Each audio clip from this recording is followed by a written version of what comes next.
of stories that are interesting to me and I think could be really interesting in our darkest days are the sort where you feel like you're really in charge of protecting this group of people, making hard decisions about what they do in this environment, trying to escape the city and seeing how they impact them.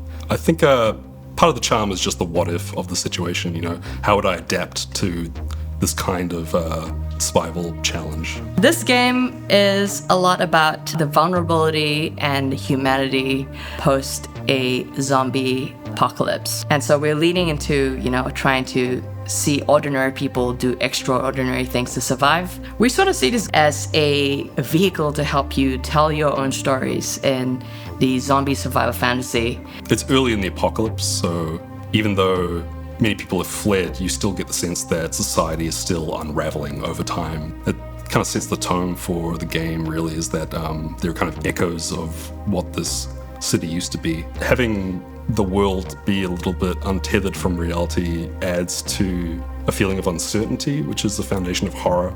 If we make a bunch of people uncomfortable, then we've done our job right, I think. What we're trying to offer is something a little bit different, something that kind of puts you in a director's seat, because this is a game about consequences, and see the perspective of a world that's changed and bring a little bit of introspection to every decision that you make. Let the player consider, I guess, the consequences of their actions.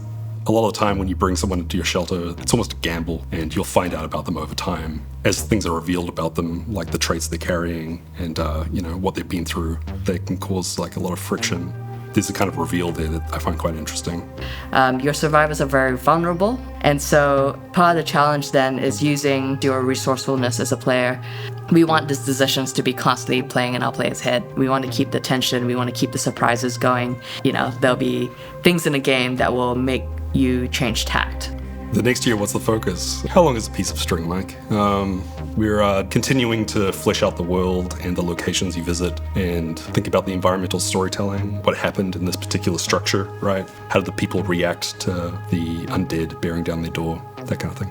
We've just wrapped up the PAX demo, and so for us, a lot of our focus will be going to building the full experience, and so we are fleshing out kind of like the other half of the game. So for PAX, we've showed off the scavenging, and now we are putting some love into the shelter half of the game.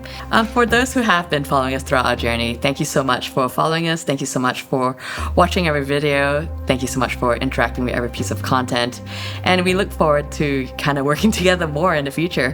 Hope you stay tuned. Hope you stick around, and hope you keep loving what we're putting out there. Peace.